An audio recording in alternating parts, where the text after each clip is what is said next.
오늘 우리에게 주시는 하나님의 말씀은 창세기 37장 12절에서 24절, 창세기 37장 12절에서 24절 구약성경 57면에 있는 말씀이 되겠습니다.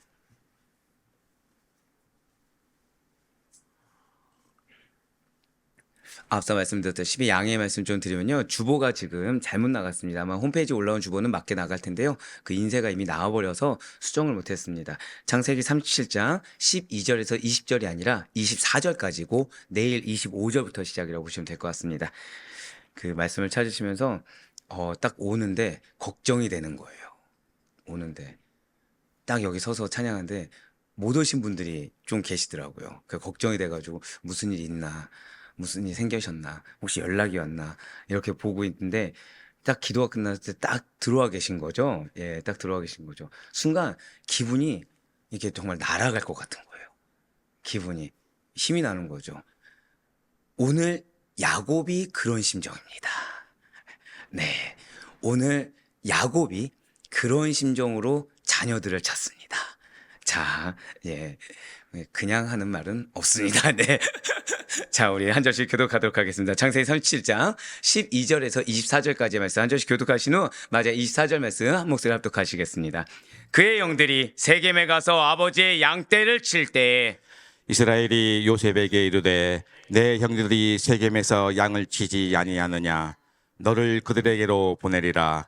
요셉이 아버지에게 대답하되 내가 그리하겠나이다. 이스라엘이 그에게 이르되 가서 내 형들과 양떼가 다 잘 있는지를 보고 돌아와 내게 말하라 하고 그를 헤브론 골짜기에서 보내니 그가 세겜으로 가니라. 어떤 사람이 그를 만난즉 그가 들에서 방황하는지라. 그 사람이 그에게 물어 이르되 내가 무엇을 찾느냐. 그가 이르되 내가 내 형들을 찾아오니 천하건대 그들이 양치는 곳을 내게 가르쳐 주소서. 그 사람이 이르되 그들이 여기서 떠났느니라. 내가 그들의 말을 들으니 도단으로 가자 하더라 하니라. 요셉이 그의 형들의 뒤를 따라가서 도단에서 그들을 만나니라. 요셉이 그들에게 가까이 오기 전에 그들이 요셉을 멀리서 보고 죽이기를 꾀하여 서로 이르되 꿈꾸는 자가 오는도다. 자 그를 죽여 한 구덩이에 던지고 우리가 말하기를 악한 짐승이 그를 잡아먹었다 하자. 그의 꿈이 어떻게 되는지를 우리가 볼 것이니라 하는지라. 르우벤이 듣고 요셉을 그들의 손에서 구원하려 하여 이르되 우리가 그의 생명은 해치지 말자. 르우벤이 또 그들에게 이르되 피를 흘리지 말라. 그를 광야 그 구덩이에 던지고 손을 그에게 대지 말라 하니 이는 그가 요셉을 그들의 손에서 구출하여 그의 아버지에게로 돌려보내려 함이었더라. 요셉이 형들에게 이르매 그의 형들이 요셉의 옷 곧 그가 입은 채색 옷을 벗기고 함께요. 그를 잡아 구덩이에 던지니 그 구덩이는 빈 것이라. 그 속에 물이 없었더라. 아멘. 할렐루야. 네오드 변호씨 살아있는 주님의 말씀의 은혜를 사모함으로 말미암아 이렇게 우리가 하루의 시작을 말씀과 기도로 특별히 예배드림으로 여는 것을 주께서 기쁘게 여기시사 자 절대 한번 크게 고백하시겠습니다. 하나님께서 가장 기뻐하십니다. 네, 우리의 이 예배 자리를 하나님께서 가장 기뻐하신다. 그 사실을 믿는 믿음으로 이 자리에 함께하고 계신 우리 모든 성도님들을 주님으로 환영하고 축복합니다. 자, 우리는 지금 이 새벽에 창세기를 통해서 은혜 받는 귀한 시간을 가지고 있어요. 그 가운데 우리는 지난주 창세기 36장을 끝으로 해서 파란만장한 야곱의 일생을 마무리하게 되었습니다. 그리고 창세기 이제 37장부터 50장까지 절대 고백하실게요. 요셉의 행적. 네, 맞습니다. 요셉의 행적과 관련하여 은혜를 받는 시간을 우리는 시작하게 되었다는 것이죠. 그 시작이 되는 창세기 37장의 말씀이 어떠한 말씀입니까? 바로 요셉을 중심으로 한 야곱 일가가 자, 야곱 일가가 지금 야곱이 중심이 아니라 누가 중심이 되었다고요? 요셉이라는 거죠. 자, 왜라고 말씀드렸습니까? 절대 한번 고백하실게요. 신앙의 맥. 네, 야곱의 신앙의 맥을 요셉이 이어받았기 때문인 것입니다. 요셉을 중심으로 한 야곱 일가가 애굽으로 이주하게 되는 사건의 발단과 요셉이 애굽에 종으로 팔려가게 된 내용이 나온다는 것이죠. 자, 그 가운데 오늘 본문인 창세기 37장 12절부터 24절까지는 지금 요셉의 형들이 요셉을 애굽의 종으로 팔기 전에 정확히는 요셉을 시기한 형들이 요셉을 죽이고자 모의한 사건이 기록되어 있다는 거예요. 한번 고백하실게요. 나를 공격할지라도 하나님이 알고 계십니다. 이거를 잊지 마시길 바래요. 그리고 설령 우리가 연약해서 하나님 마음에 근심이 될 수도 있습니다. 하지만 그렇다고 하더라도 하나님은 우리를 기다리고 계심을 잊지 마시길 바래요. 사실 오늘 말씀을 묵상하면서 어쩌면 우리의 구원을 가장 바라시는 분이 하나님이 아니실까? 어쩌면 우리의 제발 하나님께서 돌이킴, 하나님의 뜻 가운데, 하나님의 그 길 가운데 다시 돌아서기를 가장 바라시는 분이 하나님이 아닐까라는 마음이 들었습니다. 누구를 통해서요? 바로 야곱을 통해서라는 거죠. 지금 야곱의 마음이 그러합니다. 지금 야곱의 마음이 이 요셉을 제외한 나머지 아들들에 대한 마음에 안타까움이 절절히 묻어나오는 것이 오늘 본문이에요. 자, 아버지는 절절합니다. 그런데 지금 요셉을 제외한 나머지 형들은 지금 어떠합니까? 그런 아버지의 마음에 단 1도 부합하지 못하고 있다는 거예요. 자, 그것이 무엇인지 오늘 말씀을 통해서 은혜 받으시며 한번 저를 다 고백하실게요. 반드시 하나님 품 안에 거하겠습니다. 그 믿음의 결단하며 나아가는 우리가 되게 간절히 소망합니다. 자, 우리 오늘 본문 말씀 먼저 창세기 37장 12절과 13절 말씀 같이 보도록 하실게요. 그의 형들이 세겜에 가서 아버지의 양떼를 칠 때에 이스라엘이 요셉에게 이르되 내 형들이 세겜에서 양을 치지 아니하느냐 너를 그들에게로 보내리라. 요셉이 아버지에게 대답하되 내가 그리하겠나이다. 아멘. 자, 지금 요셉이 어떤 상황입니까? 야곱의 심부름을 지금 받았죠. 누구를 찾으라고요? 양을 치러 나간 형들을 찾아 나가라는 것입니다. 자, 죄송하지만 12절 13절 한 번만 다시 한번 보여주세요.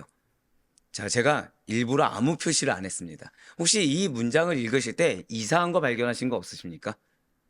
여러분들이 보셨을 때 무언가 거슬리는 단어가 없습니까? 그렇죠. 예, 최소한 우리 아델포유교회 성도님들은 이 세겜이라는 단어가 거슬리셔야 됩니다. 자, 여러분들 세겜이 긍정적입니까? 부정적입니까? 그것만 기억하셔도 지금 이 문장이 그냥 기록된 문장이 아니란 걸 아시게 될 거예요. 맞습니다. 지금 요셉은 야곱의 심부름으로 양치는 형들을 찾아 나서게 됩니다. 지금 요셉의 형들이 양을 치기 위해서 찾아간 곳이 어디라고요? 세겜이라는 거예요. 자, 이제 돌리셔도 돼요. 세겜은 밧다라람에서 가나안으로 귀향하는 길에 야곱이 그의 가족들과 식솔들과 함께 잠깐 머무르자고 해서 몇 년을 머물렀습니까? 10년간 머물렀던 곳이죠. 자, 원래는 어디로 갔어야 된다고요? 베델로 갔어야 되는데 잠시 잠깐 쉬어가자. 이것이 무려 10년이 됐다는 거예요. 이 10년 동안 이 세겜에서 어떤 일이 있었습니까? 그렇죠. 야곱의 딸 디나가 세겜 주장으로부터 수욕을 당하게 되었습니다. 그냥 이거 하나로 끝이었나요? 아니죠.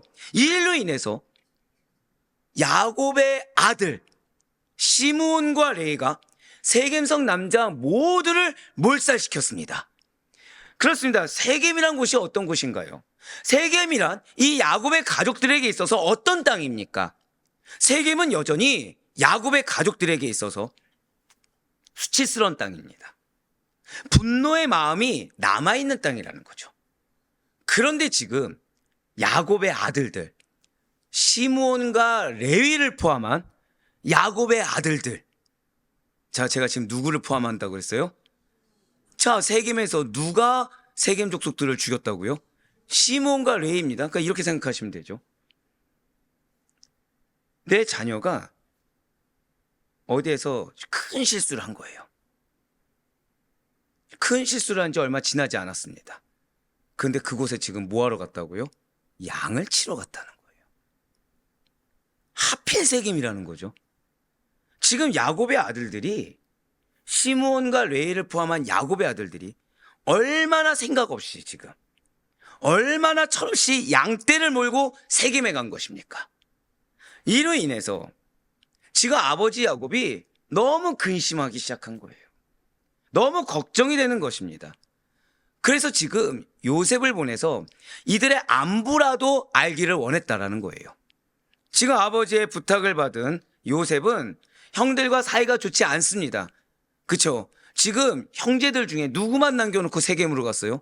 요셉만 남겨놓고 지금 다 갔거든요. 사이가 좋지 않은데도 불구하고 지금 아버지 야곱의 명령에 어떠한 머뭇거림도 없이 즉시로 순종해서 세겜으로 향했다라는 거예요. 사랑하는 성도 여러분들, 어쩌면 하나님께서 우리에게 이렇게 명령하실 수가 있습니다. 앞서 말씀드렸죠. 어쩌면 하나님께서 우리의 구원을 누구보다 바라실 수 있습니다. 그리고 우리가 연약해서 죄를 지을 수 있어요. 하지만 그 죄가 어떤 죄죠? 지금 이 야곱의 아들들이 아직 이 수치와 분노가 사라지지 않는, 여전히 트라우마가 있고 여전히 상처가 있는 그 땅을 다시 찾아갈 정도로 철없고 생각 없이 죄악된 곳을 찾아갈 정도로 연약해져 있다고 하더라도, 완악해져 있다고 하더라도 지금 뭐만 하면 되는 거예요? 야곱의 입장에서는 돌아오기만 하면 된다는 것이죠. 이런 하나님의 마음을 느낄 수 있는 우리가 되길 정말 소망합니다. 지금 내가 어느 위치냐보다 더 중요한 것은 절대 고백하실게요. 돌아가야 합니다. 돌아가는 것이 가장 중요하다는 거예요. 그런데 반대 입장에서 우리가 때론 요셉의 입장이 될 수도 있죠. 나에게 상처를 준 사람에게 하나님께서 명령하시는 겁니다. 나와 지금 껄끄러운 사람에게 하나님께서 명령하신 거예요. 그에게 가라는 거죠. 그에게 가서 대접하라는 겁니다. 어제 말씀처럼 그에게 가서 대접하라.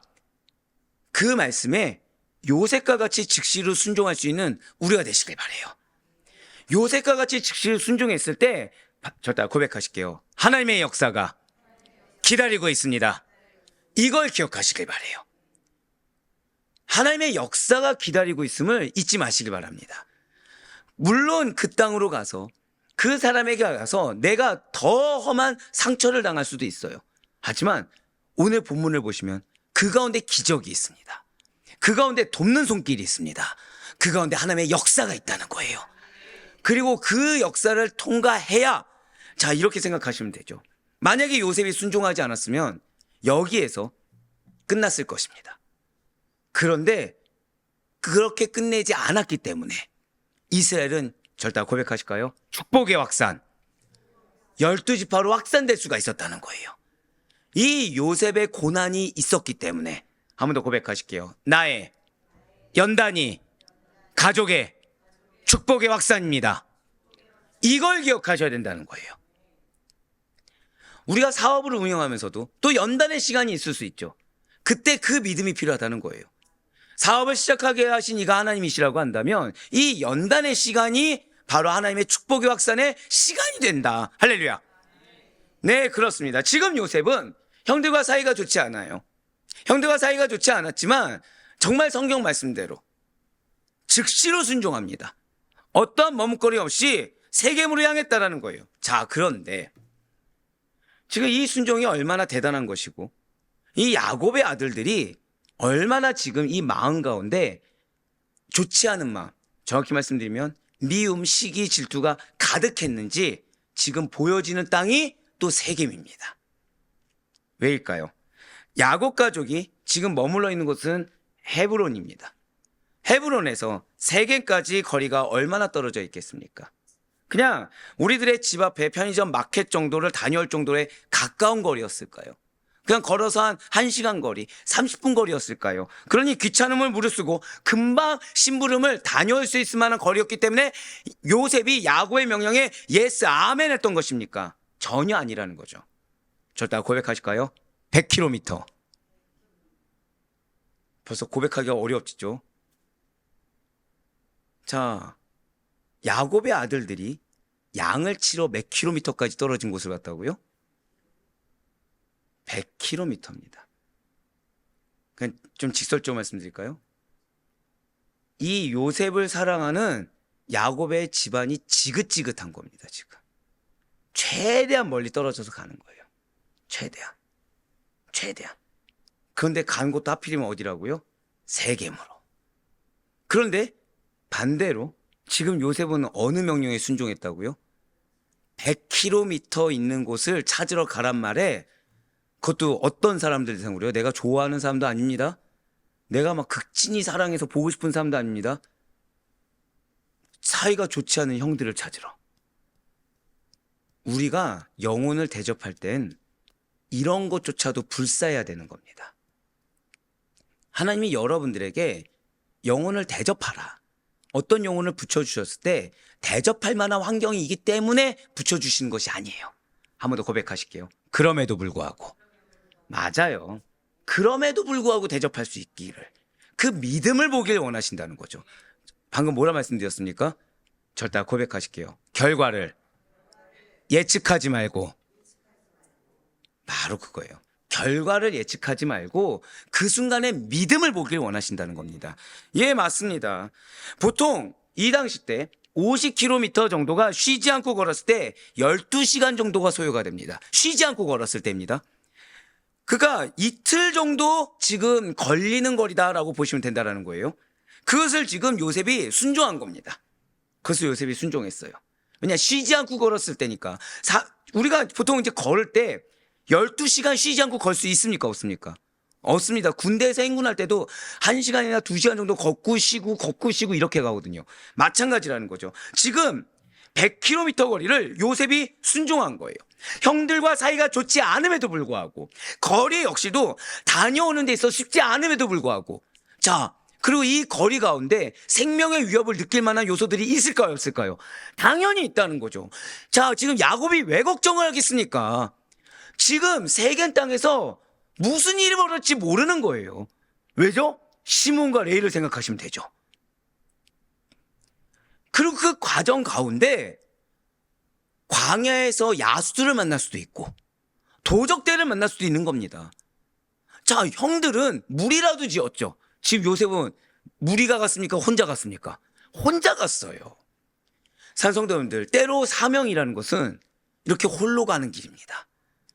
때로 사명이라는 것은 뻔히 앞에 고난과 어려움이 보임에도 불구하고 순종해야 될 때가 있다는 거예요.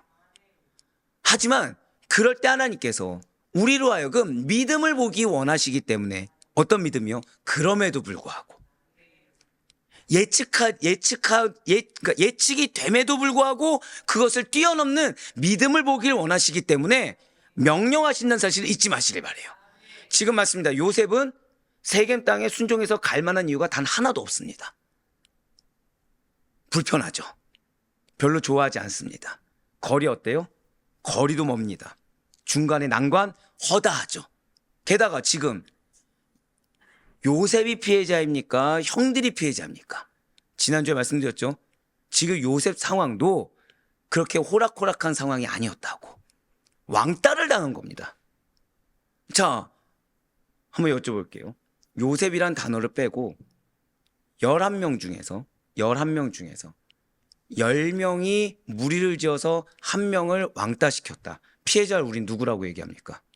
한 명이라 얘기하죠. 신기한 거는 이걸 요셉으로 적용하면 신기할 정도로 누군가는 형들이 피해자로 생각하신 분들이 있습니다.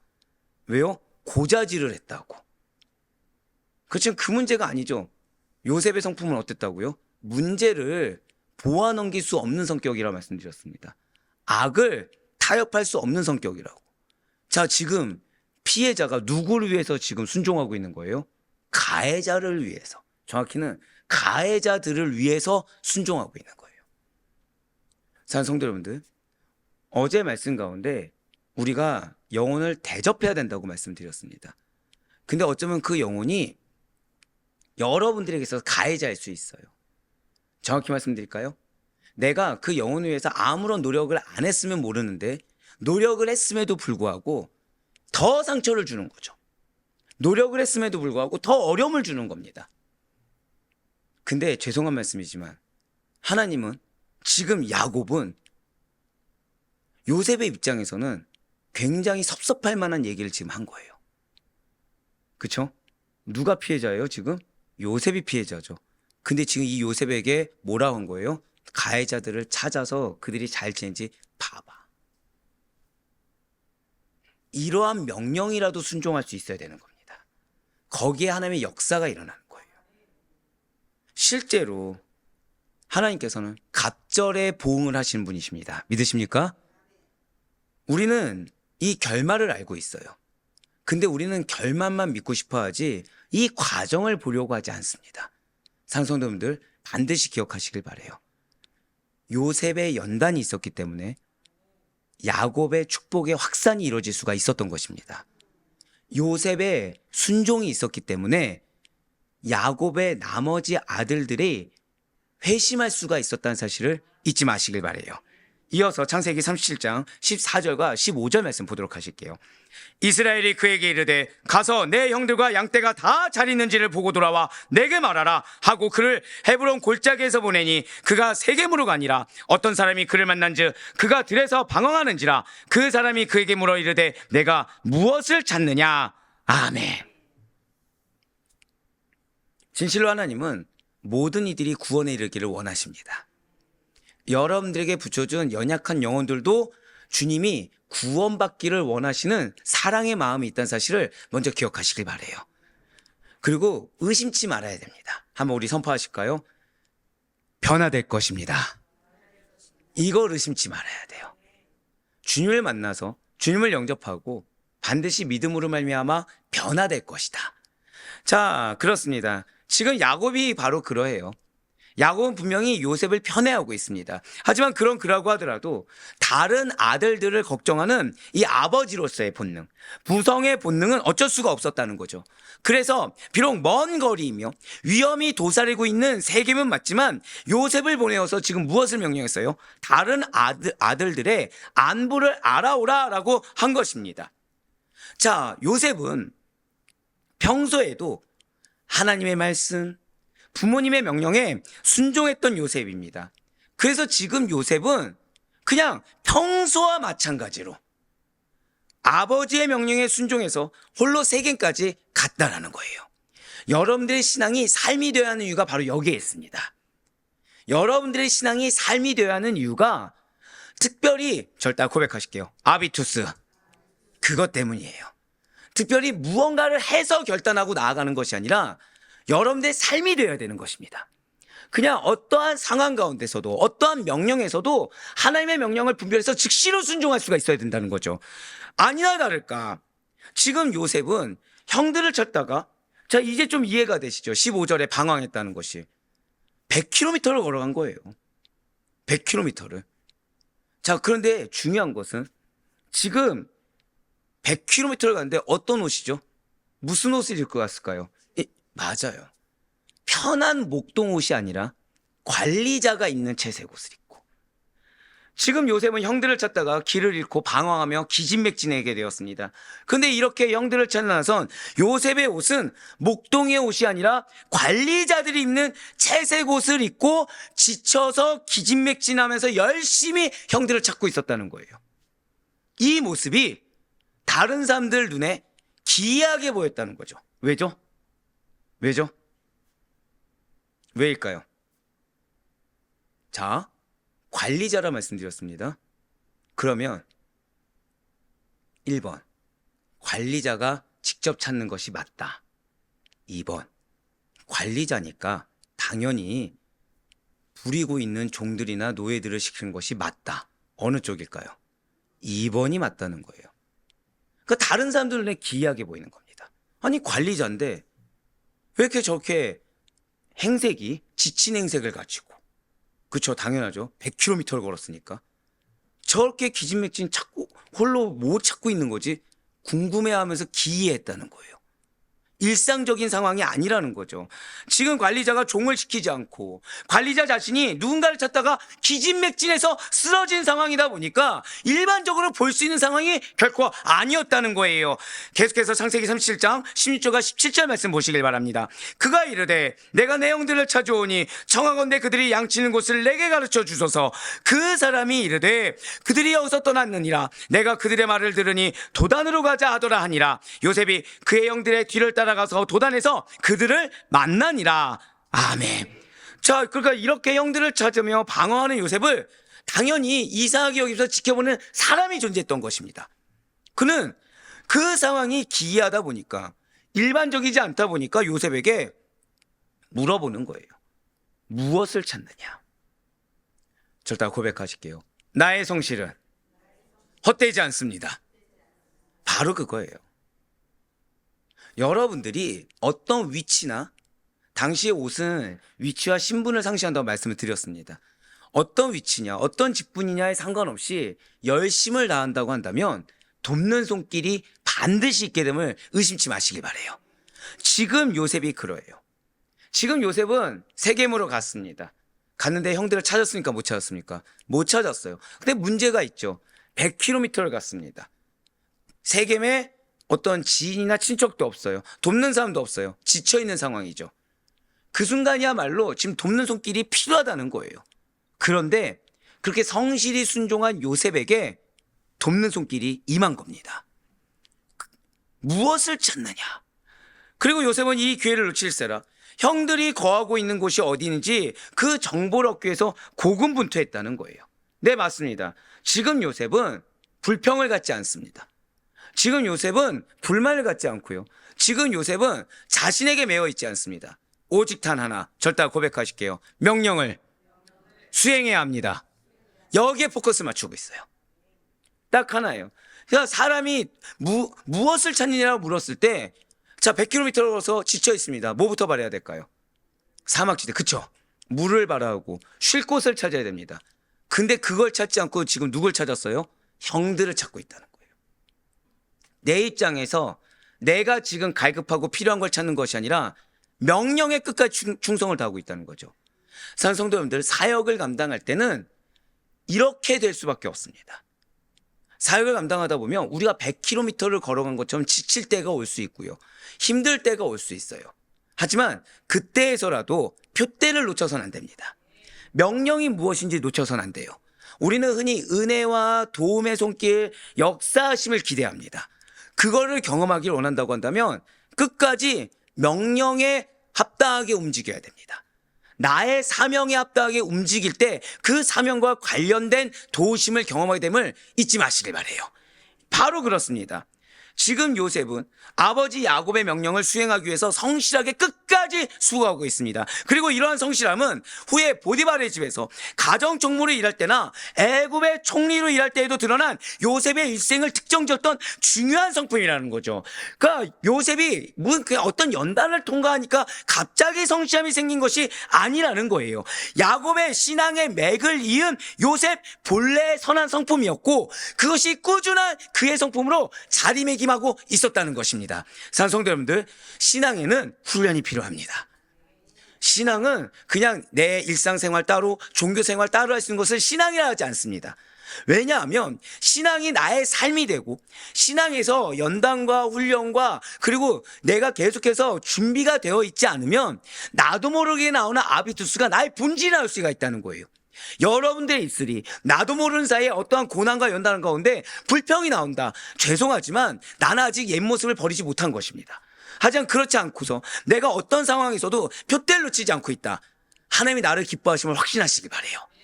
그러기 위해서 어떠한 상황에서도 주님의 뜻을 분별하기 위해서 어떠한 상황에서도 주님의 명령이 무엇인지 잊지 않기 위해서 끝까지 언제 어디에서나 하나님 앞에서 말씀으로 기도로 훈련받으며 나아갈 수 있는 우리 모두가 되길 간절히 소망합니다.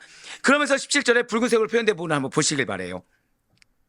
그들이 여기서 떠났느니라 도단에서 그들을 만나니라. 자, 무슨 뜻일까요? 요셉이 찾아온 곳은 감사하게도 그의 형들과 아무런 상관없는 장소가 아니라는 거예요. 즉 여러분들이 지금 어디에서 무엇을 하든지 간에 그곳이 하나님의 명령과 상관없는 곳이 아니라는 것입니다. 가정이 힘들 수도 있고 직장이 힘들 수도 있고 사업장이 힘들 수도 있어요. 그러다 보면 나도 모르게 내가 이 사업이 맞나? 내가 지금 가정에서 이 일을 하는 것이 맞나? 의심이 들 수도 있죠. 그런데 반드시 의심치 마셔야 됩니다. 한번 우리 고백하실게요. 상관없는 곳이 아닙니다. 이걸 잊지 마셔야 된다는 거예요. 예, 마찬가지예요. 방금 전까지 형들이 머물고 있었던 곳이죠. 자, 그러니 만약에 요셉이 이 어떤 사람이 나에게 물었을 때 나에게 매여 있었다고 한다면 지금 이 장소가 형들과 상관없는 장소가 아니었던 걸 몰랐을 것입니다. 물 먹고 끝났겠죠. 쉬고 끝났겠죠. 그리고 이미 때를 놓쳤겠죠. 왜요? 바로 이때 물어보고서 쫓아가야 만날 수 있는 거거든요. 잊지 마셔야 됩니다. 지금 세겜 땅에 형들이 왜 왔죠? 양을 치기 위해 왔죠. 그러면 지금 도단 땅에 평생 머무르는 것입니까? 양을 또 치고 옮기는 것입니까? 옮길 수가 있다는 거죠. 하나님의 때는 그 순간이 아니면 안 된다는 절박함이 우린 있어야 돼요.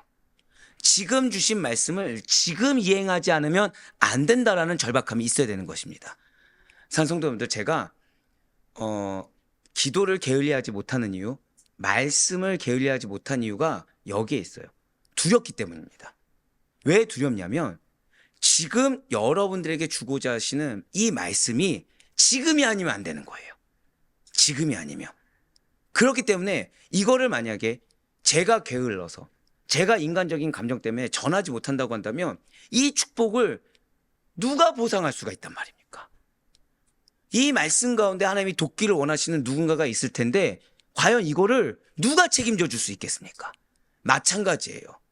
여러분들에게 명령하셨을 때는 한번 고백하실게요. 바로 지금, 바로 지금이라는 거예요. 지금 아니면 안 된다라는 영적 절박함이 우리의 것이 되길 간절히 소망합니다. 예, 맞습니다. 방금 전까지 형들이 머물러 있던 곳이에요. 전혀 상관없는 장소가 아니었습니다. 분명 요셉은 길을 잃고 방황을 했어요. 하지만 하나님께서는 방황하는 요셉을 그곳으로 인도하셨고 도단에서의 새로운 일을 행하시기 위해서 섭리하고 계시는 것입니다. 헤브론에서 100km를 걸어서 세겜에 도착한 요셉이었어요. 그런데 자, 저는 지금 방금 하나님께서 섭리하셨다고 말씀드렸습니다. 하나님께서 도우셨다고 말씀드렸어요. 그럼 세겜에서 도단까지는 몇 킬로미터일까요? 지금 이미 100km를 걸어왔습니다. 세겜에서 도단까지는 30km가 또 떨어져 있습니다. 그냥 30km도 쉽지가 않은데 100km를 걸어서 지친 자에게 지금 또다시 걸어가라고 사명을 또 주신 거예요. 사랑하는 성도 여러분들, 내가 정말 힘들고 지칠 때 때로는 말씀의 은혜를 받아서 사명에 대한 명령이 주어질 때가 있습니다. 이걸 이상하게 여기서는 안 돼요. 그 가운데 하나의 뜻이 있음을 믿으셔야 됩니다. 지금 요셉이 그러해요. 요셉은 포기하지 않습니다. 왜요? 명령이 중요했거든요. 다시 또 30km를 걸어서 도단으로 향합니다. 그렇습니다. 지금 요셉은 자신에게 주어진 명령이 당장 달성되지 않았다고 좌절하거나 멈추지 않습니다. 자식에게 주어진 명령이 지금 요셉의 입장에서는 지금 탐탁지 않은 상황이죠. 명령 자체도 탐탁하지 않고 세겜까지 온 것도 탐탁하지 않습니다. 그런데 또 어디까지 가야 되는 거예요? 도단까지 가야 되는 거예요. 근데 갔을 때 장밋빛 미래가 있습니까? 아니요, 나는 맞이하고 싶지 않는 껄끄러운 상황만 있습니까? 껄끄러운 상황이 있는 것이 자명해요. 그래도 순종했다는 거죠. 이게 순종입니다. 요셉은 중도에 포기하지 않고 성실하게 맡은 일을 다하는 순종의 사람이었어요. 나보다 무엇이 중요했어요? 절대 고백하실게요. 나보다 명령이 중요했습니다. 맞습니다. 스스로에게 의미를 부여하는 자가 아니었습니다. 맡은 사명의 완성에 둯대를 흔들거나 변경하지 않는 성실하고도 책임감 있는 자, 성실하고도 하나님의 말씀에 절대성을 부여한 자가 요셉이었다는 것이죠. 이러한 성실과 순종의 사람인 요셉을 통해서 하나님께서는 당신의 일을 이루시고자 했다는 거예요. 그런데 여러분들 지금 여기까지 말씀드렸을 때, 자, 솔직하게 마음이 어떠십니까? 막 은혜가 넘치십니까? 마음이 무거우십니까? 무겁죠. 무겁죠. 절대 고백하실게요. 하나님은 다 아시사 갑절의 은혜로 갚아주십니다. 이걸 잊지 마세요. 그러면 자, 지금 가해자들은 어떤 상황일까요? 자, 이러한 하나님의 거룩한 뜻과는 달리 즉 하나님은 지금 요셉을 통해서 당신의 뜻을 이루기 위해, 여러분들을 통해 당신의 뜻을 이루기 위해서 지금 하나님께서는 계속해서 계획하고 섭리하고 인도하고 계십니다. 인간의 눈에서는 100km가 보이고, 인간의 눈에서는 가해자와 같은 형 10명이 보이고, 인간의 눈에는 100km의 순종인데 또 30km의 순종이 보일 수가 있지만 거기에 거룩하신 하나님의 뜻, 거기에 놀라우신 하나님의 뜻이 있다는 거예요. 그런데 이런 하나님의 뜻과는 달리 그 반대급부로 요셉의 악한 형들은 새로운 모략을 짜고 있더라는 거죠. 계속해서 창세기 37장 18절에서 20절까지의 말씀 보도록 하실게요. 요셉이 그들에게 가까이 오기 전에 그들이 요셉을 멀리서 보고 죽이기를 꾀하여 서로 이르되 꿈꾸는 자가 오는도다. 자, 그를 죽여 한 구덩이에 던지고 우리가 말하기를 악한 짐승이 그를 잡아먹었다 하자. 그의 꿈이 어떻게 되는지를 우리가 볼 것이니라 하는지라. 아멘. 지금 18절에 붉은색으로 표현된 부분 먼저 보시기 바랍니다. 꾀하여라고 나와 있습니다. 이 꾀하여는 진짜 말 그대로 꾀를 부렸다 이 뜻이 전혀 아닙니다. 이거는요, 고백하실게요. 사기치다. 한 번 더 고백하실게요. 망나니 같은 행동을 하다. 그 뜻이 담겨 있어요. 그러니까 단순히 그냥 형제 간에 잔꾀를 부렸다 이 정도가 아닙니다. 이거는. 마지막 하나 더. 악한 일을 꾀하다가 있습니다. 이 뜻이 뭐라고요? 사기치다. 망나니 같은 행동을 하다. 악한 일을 꾀하다라는 뜻을 갖고 있어요. 그러니까 형제 간에 치기 어린 생각이 전혀 아니라는 거죠. 지금 요셉이 다가오기 전에 형들이 취한 행동이 무엇입니까? 망나니 같은 행동을 지금 취하고 있다는 거예요. 굉장히 악한 일을 꾀하고 있다는 거죠. 악하다라는 것입니다. 지금 하나님 보시기에 요셉의 형들의 생각은 이미 악하며 또한 그 같은 일을 저지르기로 그들은 이미 마음에서부터 작정한 상태라는 것을 보여주고 있다는 거죠. 지금 마음에서부터 무엇을 한 것입니까? 살인을 이미 하고 있다는 거예요. 망나니가 아니면 생각할 수 없는 것들을 지금 이 요셉의 형들은 꾀하고 있었다는 거죠. 분명 예수님께서 뭐라고 말씀하셨습니까? 살인을 규정했을 때 마음에서 일어나는 분노에서 살인이 시작한다고 가르쳐 주지 않으셨습니까? 자, 지금 요셉의 형들, 요셉이 어떤 길을 걸어왔는지 알까요, 모를까요? 알 수밖에 없겠죠. 자기들이 양들을 데리고서 왔으니까 고향 헤브론에서부터 100km가 넘는 세겜까지 또한 30km 걸어 도단에 힘들게 도착한 동생을 봤어요. 자, 지금 우리가 또 잊지 말아야 될 것이 있죠. 요셉이 쉬었습니까? 안 쉬었습니까? 안 쉬었죠. 그 행색만 봐도 얼마나 지쳐있는지 알 수밖에 없다는 거예요. 그럼에도 불구하고 지금 생각이 무엇입니까? 죽이려고 하고 있다는 거예요. 동생을 죽이고자 한 아주 사악한 계책을 먼저 마음에 떠올리고 있는 것입니다. 즉 요셉을 향한 그들의 시기, 그들의 질투, 그들의 미움이 극에 달해 있음을 보여주고 있다는 거예요. 그러면서 19절과 20절의 붉은색으로 표현된 부분을 다시 한번 더 보시길 바랍니다. 꿈꾸는 자가 오는도다. 그의 꿈이 어떻게 되는지를 우리가 볼 것이니라. 자, 지금 왜 죽이려고 하는 겁니까? 왜 망나니 같은 행동을 하는 겁니까? 지금 요셉의 형들은 이유가 하나예요. 너 꿈? 그래? 그거 어떻게 되는지 한번 볼게. 그냥 이거예요. 왜 우리 그런 거 있죠? 네가 그렇게 잘났어? 내가 네 말 틀린 거 내가 한번 증명해 볼게. 근데 증명하는데 무엇을 증명하겠다는 거예요? 널 죽여서. 놀랍지 않습니까, 지금? 지금 요셉의 형들은 요셉의 꿈이 하나님의 분명한 의도가 있는 계심에도 불구하고 이거를 믿지 않고 헛되게 보임으로 말미암아, 기준이 누구예요? 자신들이 믿고 싶지 않은 겁니다. 헛되게 보임으로 말미암아 먼저 비난을 한 겁니다. 즉 요셉의 형들은 요셉의 그 당돌한 꿈 이야기에 심한 분노감을 갖고 있어요. 언제까지요? 지금 이 순간까지. 그래서 조롱하는 어투로 지금 말을 하고 있다는 거죠. 근데 그 조롱 어투가 뭐와 같이요? 망나니와 같이. 잊지 마셔야 됩니다. 아버지가 누구예요? 야곱이에요. 무엇을 받았죠? 신앙교육을 받았습니다. 근데 지금 언행과 생각이 뭐예요? 하나님 보시기에 망나니와 같더라. 자신들이 요셉을 죽이면 왕이 되겠다던 요셉의 꿈은 물거품이 되지 않겠냐라고 하면서 비웃고 있는 거예요.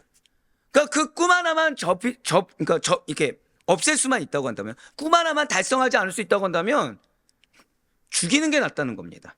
지금 요셉이 자기들에게 오는 것을 본 지금 형들은 여기서 끝나지 않았죠. 요셉을 죽여서 구덩이에 던지고 아버지 야곱에게는 들짐승이 잡아먹었다고 거짓말하는 악한 계획을 지금 세우고 있습니다. 분명 요셉은 자신들과 대면함에도 불구하고 아버지의 명령에 순종해서 형들을 생각해서 그 먼 길을 걸어서 찾아왔는데 그리고 그 행색만 봐도 황급하게 온 것이 티가 나는데 편하게 온 것이 아니라 초췌해져가지고 지쳐서 온 게 다급하게 왔구나 그것을 볼 수가 있는데 형들은 오히려 그를 보자마자 무슨 생각을 했어요? 죽일 생각만 하고 있다는 거예요. 이유가 왜요? 저 다 고백하실게요. 감정 때문에. 감정 때문에. 이 시기와 질투, 미움을 어찌할 수가 없어서 그냥 얘만 죽이면은 그러면 얘를 부르신 하나님의 뜻이 거짓이 되는 거야. 그냥 이거예요. 그냥 한마디로. 비록 이복 동생이지만 그래도 한 핏줄을 나눈 형제인데 그 어린 동생을 죽이고 누구까지 속일 생각을 합니까? 아버지까지 속일 생각을 하는 거예요. 인간의 탈을 그들이 쓰고서 어떻게 이럴 수가 있는 것입니까? 과연 무엇이 자기들의 형제요 사랑해야 마땅할 동생을 죽이려는 악한 마음이 들게 한 것입니까? 저따 고백하실게요. 시기와 질투. 시기와 질투예요. 시기와 질투에서 기인한 미움, 바로 그것입니다. 즉 요셉의 형들의 미움은, 정확히는 요셉의 형들의 시기와 질투로 기인한 그 미움이라는 것은 그들로 하여금 살인하고자 한 동기가 되었습니다. 사랑하는 성도 여러분들, 하나님께서 우리 그리스도인들의 대인 윤리로 대접하라로 주신 이유가 있습니다. 그 이유는 우리 마음 가운데 이 시기와 질투를 품고 있잖아요. 우리는 나도 모르는 사이에 상대를 죽이고자 한다는 거예요. 우린 나도 모르는 사이에 이 요셉의 형들과 동일한 마음을 품을 수 있는 연약한 자들이라는 거죠. 그래서 그 마음이 그 씨앗이 싹을 트고 열매 맺기 전에 빨리 그것을 선한 열매로 바꾸라는 겁니다. 빨리 좋은 나무로 바꾸라는 것입니다. 그래서 대접하라는 거예요. 대접해서 그 마음 가운데 있는 시기와 질투를 선한 걸로 바꾸라는 것입니다. 성경은 우리에게 이렇게 이미 증거하고 있습니다. 요한일서 3장 15절의 말씀 우리 다 같이 읽겠습니다. 시작. 그 형제를 미워하는 자마다 살인하는 자니 살인하는 자마다 영생이 그 속에 거하지 아니하는 것을 너희가 아는 바라. 아멘. 지금 뭐까지 얘기하고 있어요? 자, 형제를 미워하는 자가 무엇과 동일하다는 거예요? 살인하는 것과 동일해요. 근데 그 자가 지금 뭐가 없다는 거예요? 영생이 없다는 겁니다. 왜 우리가 때로 그렇게 생각하잖아요. 이 감정을 어떻게 합니까? 근데 제가 어제도 잠깐 말씀드렸지만 두려움 먼저 회복해야 된다고 말씀드렸죠. 그 감정이 나의 구원의 위험 요소가 된다고 하면 어떻게 하시겠습니까? 말씀이 이렇게 하고 있는데 그 미움이, 그 시기가, 그 질투가 나의 지금까지 잘 쌓았던 이 믿음의 길을 허사로 만든다고 한다면 어떻게 하시겠습니까? 요셉의 형들은 이미 오래전부터 아버지의 사랑을 독차지하고 있고 자신들의 나쁜 행실을 남김없이 고자질하는 요셉이 미웠습니다. 그 요셉으로 인해서 기회를 받았다는 생각을 하지 않고 그냥 미웠어요. 왜요? 내 멋대로 살고 싶거든요. 나 편한 대로 살고 싶거든요. 또한 형들이 요셉 자신에게 굴복하는 꿈을 꾸었다고 철없이 말하는 모습을 보면서도 죽이도록 미웠다라는 것입니다. 이처럼 요셉의 형들이 요셉에게 품었던 시기, 질투는 미움으로 승화하였고 그 미움은 살인하고자 하는 악한 계획으로 이어졌습니다. 인간이 타락한 이후 인간으로 하여금 범죄하게 했던 가장 강력한 동기가 바로 이 시기와 질투예요. 이 시기와 질투로 인한 미움인 것입니다. 그렇습니다. 사랑하는 성도 여러분들, 지금 이런 악한 모습은 어떻게 이럴 수 있지 놀랄 정도가 아니라 비단 이 요셉의 형들의 모습뿐만이 아니라는 사실을 우리는 외면하지 말아야 되는 것입니다. 죄 아래 있는 우리 모든 인간들의 모습이기도 하다는 거예요. 우리는 동생을 시기하여 죽인 인류 최초의 살인자 가인에게서, 그리고 우리는 자신을 도와서 자신의 위기를 모면하게 했음에도 불구하고 죽이려고 했던 사울의 모습에서, 또한 자신들을 구원하시기 위해서 이 땅에 오신 예수님을 오히려 십자가에 못 박아 죽인 유대인들에게서 더할 나위 없이 그 자신의 탐심과 욕심으로 인해서 악해버린 마음에 있는 시기심과 질투심을 어찌할 바 모르야 해서 죽이고자까지 발전시킨 악한 인간의 모습을 발견할 수가 있습니다. 맞습니다. 본성적으로 그 악한 인간들을 볼 때는 아무런 소망을 기대할 수가 없어요. 자, 우리 잊지 말아야 되죠.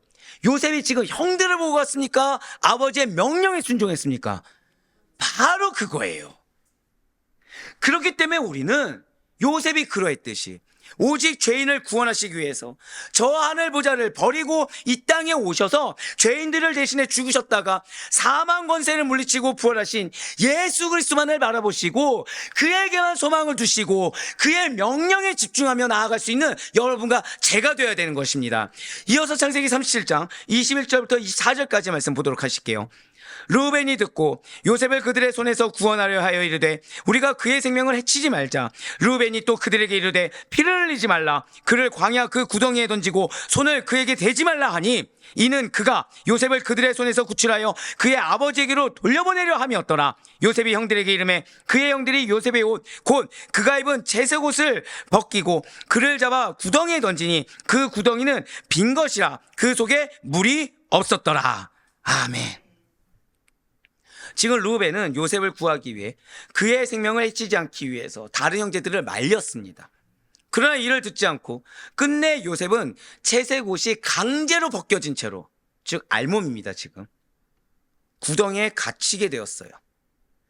행복을 상징하는 채색 옷이 벗겨지고 지금 어떤 상태라고요? 알몸입니다. 알몸이 된 요셉은 앞으로 새로운 운명에 처해지게 될 거예요. 지금 요셉이 갇힌 구덩이는 우물입니다. 물이 귀한 팔레스타인이죠. 자, 물이 귀한 팔레스타인의 우물이 물이 있을까요? 없을까요? 원래는 없어야 정상이죠. 빗물을 저장하기 위해서 파놓았습니다. 구덩이의 입구는 좁고요. 대신 구덩이 속은 넓습니다. 이렇게 생각하시면 돼요. 구덩이의 벽면은 미끄럽습니다. 그 속에 들어가면 혼자의 물은 나올 수가 없어요. 다행인 것은 요셉이 구덩이에 던져졌을 때 이 구덩이가 감사하게도 비어 있었던 것입니다. 즉각적인 죽음은 면할 수 있게끔 하나님이 절대 고백하실게요. 여호와 이레 준비해 놓으셨다는 거죠.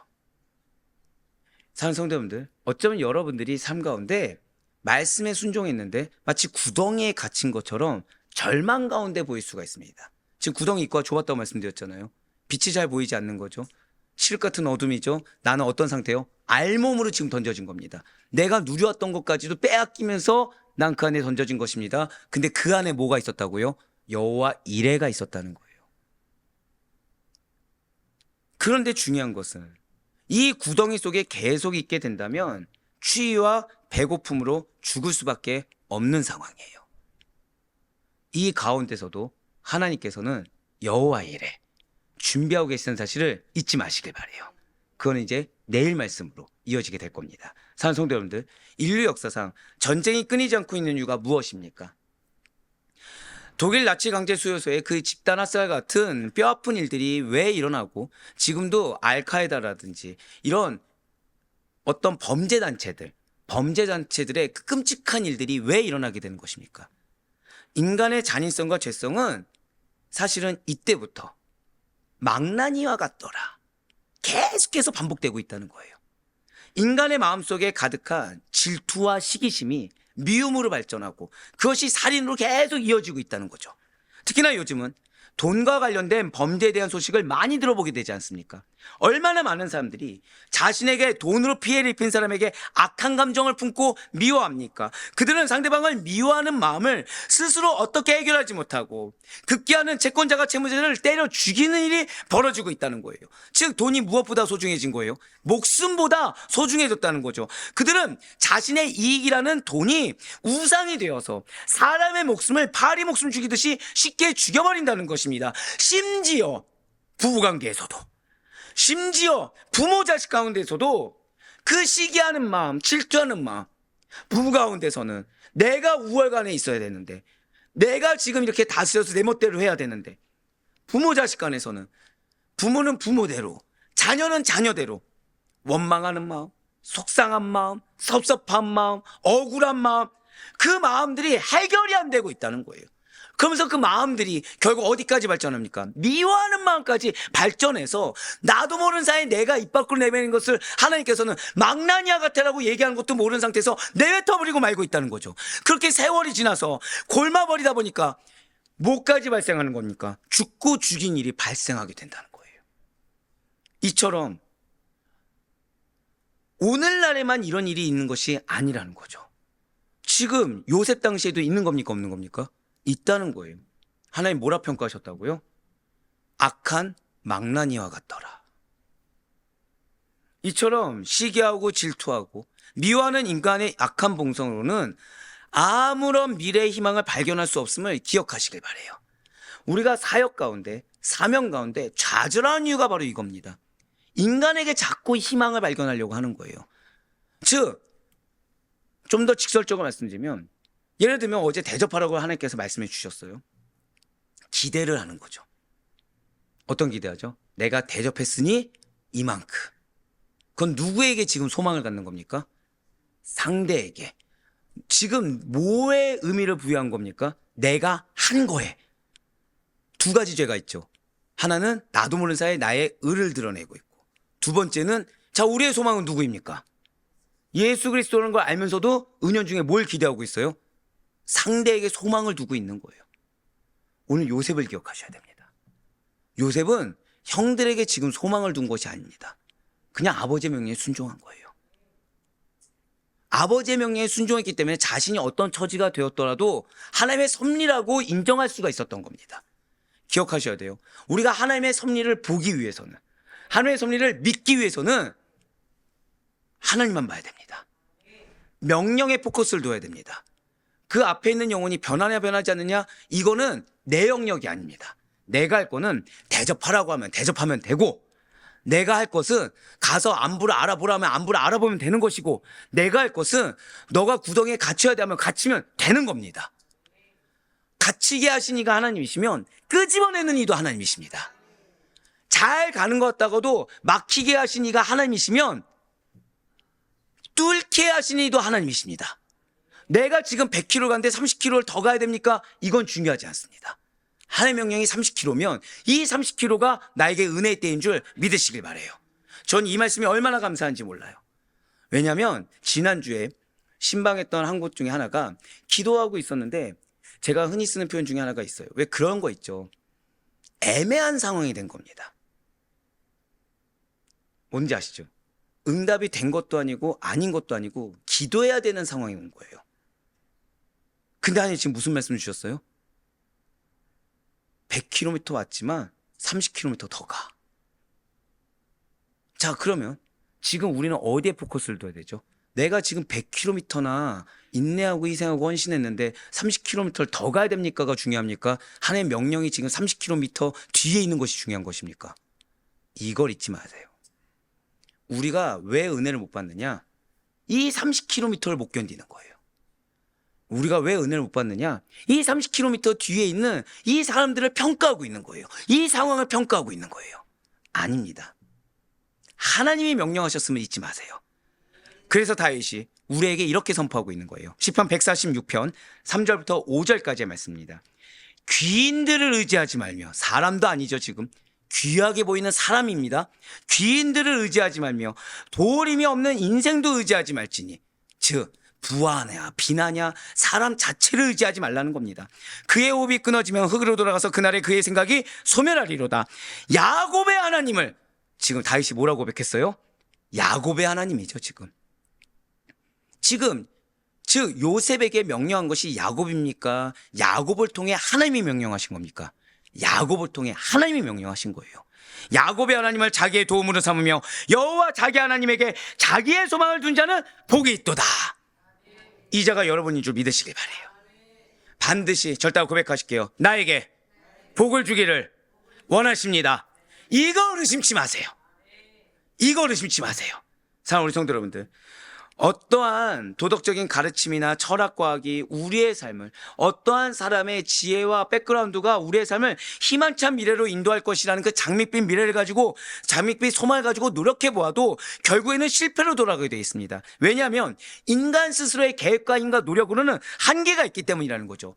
선을 추구해요. 하지만 우리의 본성이 악할 뿐이라는 거예요. 우리도 경험하지 않습니까? 우리는 구원받았습니다. 믿으십니까? 그럼에도 불구하고 우리 마음 가운데 지금 이 말씀 가운데서 자유로울 자가 과연 누가 있겠습니까? 우리 마음에 시기가 없습니까? 우리 마음 가운데 질투가 없습니까? 우리 마음 가운데 미움이 없습니까? 우리도 동일하다는 거예요. 예수님을 믿고 회개하여 모든 죄를 사함받지 않는다고 한다면, 그리고 모든 죄를 사함받고 이 성화의 과정 가운데 끊임없이 회개함으로 말미암아 우리의 삶을 돌이키지 않는다고 한다면 그 누구도 희망이 없습니다. 그러므로 우리가 끝까지 더욱 의지할 것은 주님 한 분뿐이에요. 그러니 사랑하는 우리 성도 여러분들, 우리를 구원하시려고 자기 목숨을 단번에 들으신 예수님께만 포커스를 두시길 바랍니다. 그분만을 믿고 의지하시길 바라요. 내 마음의 감정, 특히나 시기와 질투를 허용하지 마시길 바랍니다. 그러한 감정의 편린이 나에게 밀려 들어온다고 한다면 주님의 마음이 있어야 할 자리를 내어준 것에 대해서 조속히 회개함으로 주 안에서 평강을 되찾을 수 있는 우리가 되시길 바라요. 주님께서 우리에게 뭐라 명령하셨습니까? 평강하라. 진실로 우리의 열심은 하나님 앞에서 하나님의 뜻을 기준을 삼는 열심이 되어야 되는 것이지, 사람을 보고 사람을 기대하며 어떠한 인간의 유익을 위한 열심이 되어서는 안 되는 것입니다. 그래 바라옵기는 오늘 말씀 잊지 마시길 바라요. 오늘 말씀 잊지 않으심으로 말미암아, 그렇습니다. 주님께서는 여러분들의 모든 상황을 알고 계시고 여러분들의 마음까지 아시사 한 번 더 마지막으로 선포하시겠습니다. 나에게는 여호와 일에 예비되어 있습니다. 이 사실을 의심치 마시고, 지금 여러분들은 하나님의 명령에 순종하는 과정임을 의심치 않는 가운데 반드시 하나님께서 나를 통해 당신의 뜻을 이루신다라는 그 믿음의 확신으로만, 감정이 아니라 믿음으로만, 인간의 계획과 인간의 의지가 아니라 믿음으로만 승리하며 나아갈 수 있는 우리 모든 성도님들의 삶이 될 수 있기를 간절히 소망합니다.